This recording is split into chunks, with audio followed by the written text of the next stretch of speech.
Hey, I want to share something that I think is pretty cool here with you guys. So, as you can see, I'm very close to finishing my frame-out restoration of my 1982 DeLorean. And of course, I had to break open the fuel system. I replaced these hard fuel pipes.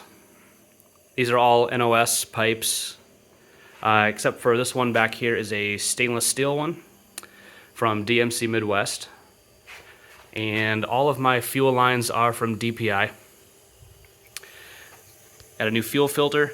The fuel hose that's down here is a revised one that avoids going through the coming out the frame here from the accumulator, running along the top, and then going back into the frame. This is a flexible hose that is totally serviceable. It just runs into the center tunnel behind the transmission. So everything's put back together. I've got new fittings and olives on everything, and of course, what a disaster it would be if this was leaking after I put the body back on the frame. So, got my car battery. I've got an inline 10 amp fuse. I've got a simple DC switch that I got at Menards. And there's the ground.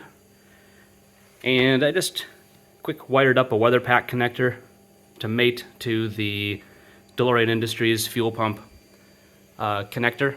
And of course the red-gray is pump power, black is the ground.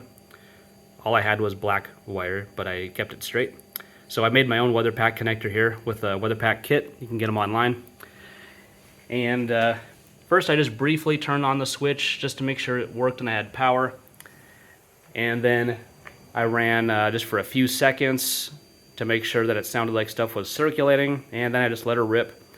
And I've just been kind of going around everything with my trouble light, looking really close to see if I got any fuel leaks. It's looking good. So these are the ones that you can't really get to with the body on the frame unless if you take the center console out. And there is like an access cover there, but certainly not as easy as being able to work on it like I can now. So I've got new olives. Let's see, I'm gonna put the light down for a second. Both of these swivel nuts have olives under them. This is a equal T, as they call it. And then underneath that is a fur connector. So that's kind of like one of those ribbed connectors that you slide the hose up onto. So that actually has an O-ring on it, so I replaced the O-ring, and all of the threaded parts I have some Hylamar on them also, and I tightened them very, very tight, hoping that that would be sufficient. No Hylamar on here. This is just an easy connection. Seems good.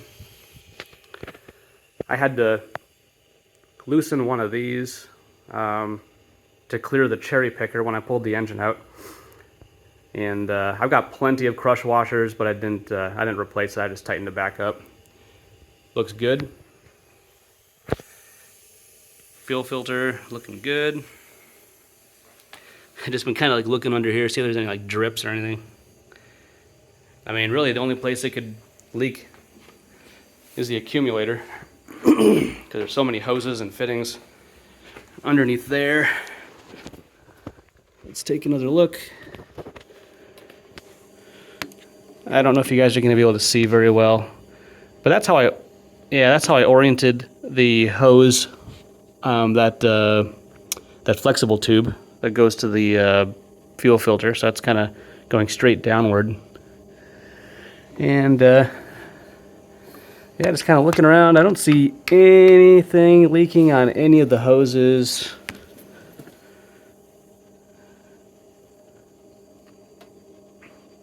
I think it did a good job. So I'm going to watch this for another 15-20 minutes or so and then call it a success.